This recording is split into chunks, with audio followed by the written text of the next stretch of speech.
Namo Fundamental Teacher Shakyamuni Buddha. Namo Fundamental Teacher Shakyamuni Buddha. Namo Fundamental Teacher Shakyamuni Buddha. The Dharma, infinitely profound and subtle, is rarely encountered even in a million kalpas. Now we are able to hear, study, and follow it. May we fully realize the Tathagata's true meaning. So we are looking at this passage. Therefore, Prajna Paramita is the great powerful mantra, the great enlightening mantra, the supreme and peerless mantra. And we have explained what is the meaning of the mantra. And one way to look at it is that a mantra is a condensation of the teaching. So Prajna Paramita is the term, can be a condensation of all that is taught in the Heart Sutra. So we can choose to look at this passage as an overview of the Heart Sutra. Or we can use this passage to do an overview in our mind. What are the main points of the Heart Sutra? Okay? So the Heart Sutra, we know it is about cultivation to Buddhahood, to Anuttara Samya Sambodhi, Buddhahood. Now, starting from where?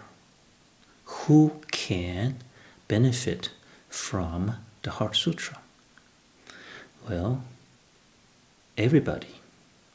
Anybody who is interested, who is sincere, and who is willing to diligently study, practice, understand, and follow the Heart Sutra. So, the starting point is an ordinary person, you and I, and the end point, the end goal is Buddhahood. So, Heart Sutra is something we can start to apply in our life. So let us look at our lives. My Shifu, the Grandmaster Wei Jie, he has said we can look at our lives in these following ways, the different aspects of life. There is the material life. There is the mental life. There is the spiritual life. And there is enlightened life. So material life is about our physical body. It's about health, physical health. It's about food. It's about our worldly pursuits, lust. Yeah? It's about our possessions. Yeah? So everybody has this aspect that they have to deal with, and they want to satisfy the material life. But then that is not enough. There are more layers or more depth to our life. And the next layer will be mental life. And mental life will be about our, for example, mental health. Are we happy? Are we stable? How do we deal with our feelings? And also, beyond material needs, we also have needs like maybe you want to enjoy art, any form of art, music, dance, painting,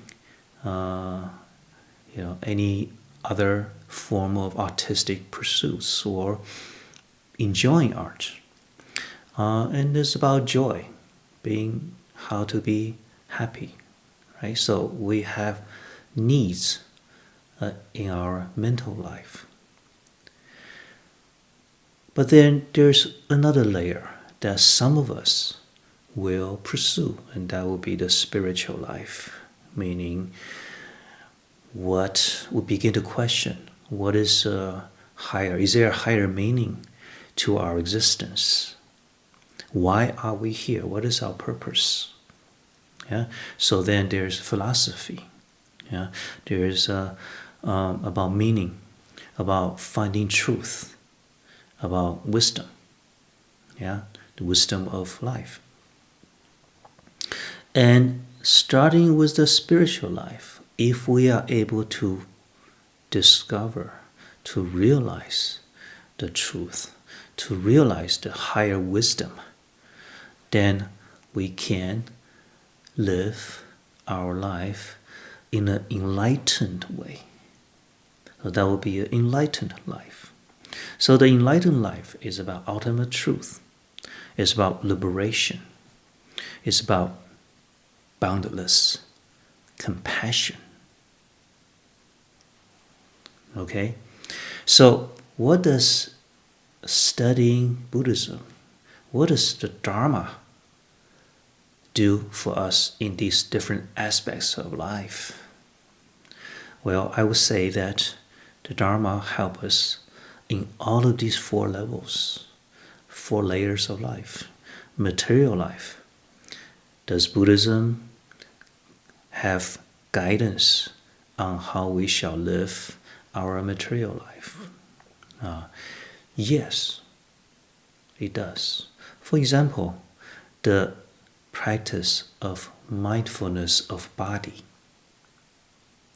Mindfulness of body helps us understand our body better and understand what our body actually needs versus what we crave, what we desire.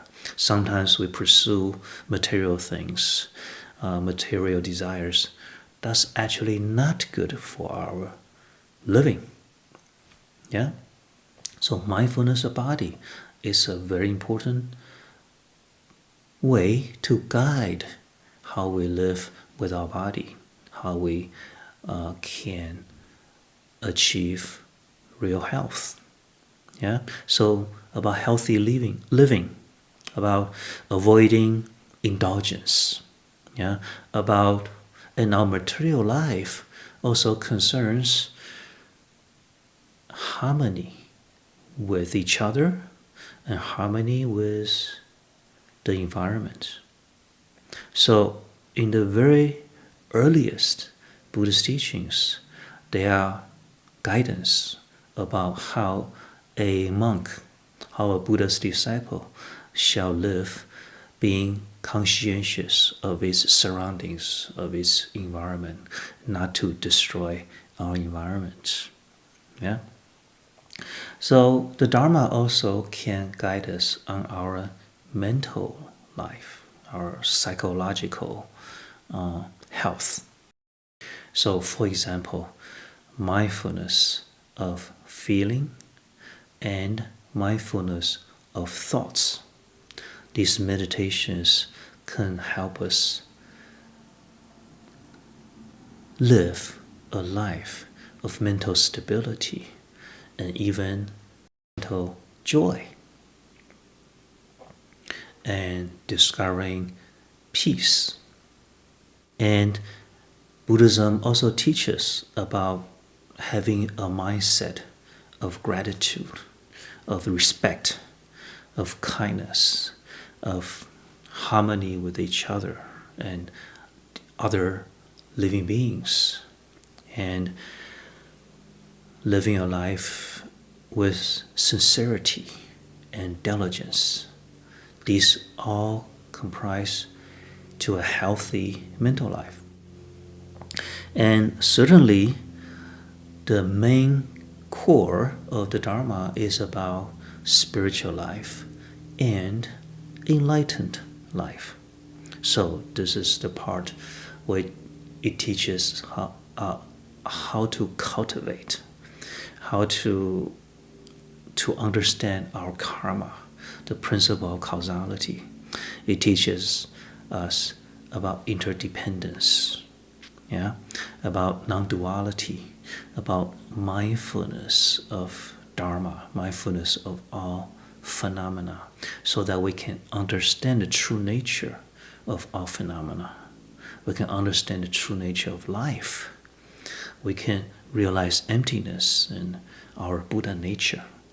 And when we do, we will be able to live an enlightened life, because the Buddha is the correctly enlightened. Yeah, and we can be like that too. So, the enlightened life is achieved by cultivation of Eightfold Path and Prajnaparamita. And people who are already living enlightened life are the Arhats, the Pratyeka Buddhas, the Bodhisattvas, and Buddhas. So we have many examples of beings who are living enlightened life. So now it is a good point to refresh in our mind what are some of the important points that we have already covered in the Heart Sutra course so far. We're already at the end, right? So, what do you remember?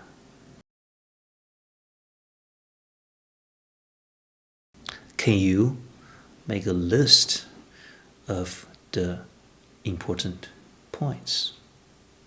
Yeah? For example, the ABC of cultivation. Absorbing the right teaching, how we do that, and cultivating the teaching, right? Okay? That is the general overview of the cultivation path. And then we talked about Avalokiteshvara. What are the two meanings of the name Avalokiteshvara? Okay? So the teaching is given by this advanced Bodhisattva. What is Bodhisattva? Can we become a Bodhisattva? How do we do that? Yeah?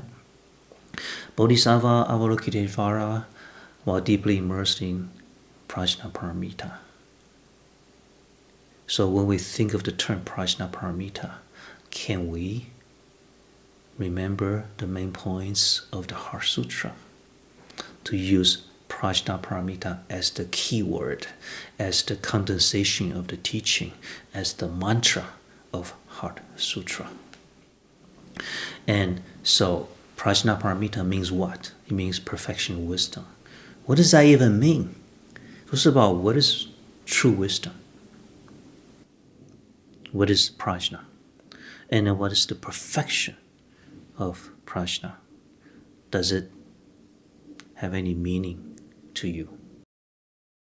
Okay? And deeply immersed. What is to be deeply immersed in something, in anything? Why do we want to be deeply immersed in any endeavor that is worthy of our effort? Yeah? So deeply immersed in the emptiness of the five skandhas. So what are the five skandhas? Form, feeling, conception, volition, and consciousness. Right? So these are the general principles. The emptiness of five skandhas is a key to Prajnaparamita, is the key to our liberation. And then because of that, the Bodhisattva is able to transcend our suffering, to go beyond our suffering. So the reason that this is spoken is because we can do that too. We can transcend our suffering by the same method that the Bodhisattva has done. And then the rest of the sutra go on to expand what that means to realize the emptiness of the five skandhas. So we talked about dukkha, transcendent suffering. What kind of dukkha? What kind of things that's unpleasant in life? What are the categories? Yeah. What are the sources of the dukkha? And then the opposite of dukkha is sukha, or happiness, joy. What is worldly joy and what is true joy? And what's wrong with pursuing worldly joy? Why is it that the worldly happiness is not ultimately fulfilling? Do you have a better understanding of what true happiness is? So, to expand on the 5 skandhas, the Heart Sutra says, form is emptiness, emptiness is form. Form is not different from emptiness, emptiness is not different from form. These 4 statements seem to say the same thing, but they are subtly different. They show the subtly different aspects of this equivalence. Do you remember? If not, we can always go back to the teaching, right? And so it is with feeling, conception, volition, and consciousness. So there's 4 times 5, 20 nuances about the emptiness of these 5 aggregates. It's something we need to continue to think about and think about and think about, and then verify in our life. Okay? And then we talked about the 6 consciousness and 18 realms. Yeah? What is that? That is a categorization, a system for us to understand we as human beings and the world. Yeah? We talked about the importance of general principle and specific applications. And so this method of studying and understanding is used throughout Buddha's scriptures. And we talk about karma and rebirth. The 12 links of interdependence explain the process of past life, present life, and future life. Now, the past life, present life, and future life also takes place within this lifetime. Yeah, in this lifetime we have the past, present, and future, and follows the same principle as spelled out in the 12 links. And there are different levels of understanding the 12 links. Right? So that is a very important teaching that will be useful to study and remember clearly and keep in mind. And it forms the basis of all our future understanding of the Dharma. So interdependence or dependent arising, the 12 links, is one systematic way to study interdependence. From interdependence we can understand emptiness, and from interdependence we can understand bodhisattva practice, the 6 paramitas. Yeah? We also briefly talked about the Four Noble Truths and the Eightfold Path. That, of course, is something we need to spend a lot of time studying.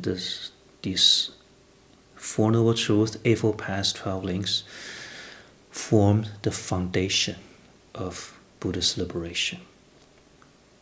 Okay? We talked about how to deal with hindrances and getting rid of our delusions. We talked about nirvana, the different types of nirvana, and enlightenment, and Buddhahood. We also briefly talked about what Buddhahood means. So this is a very quick overview of the important points. With each of these points, what do you remember?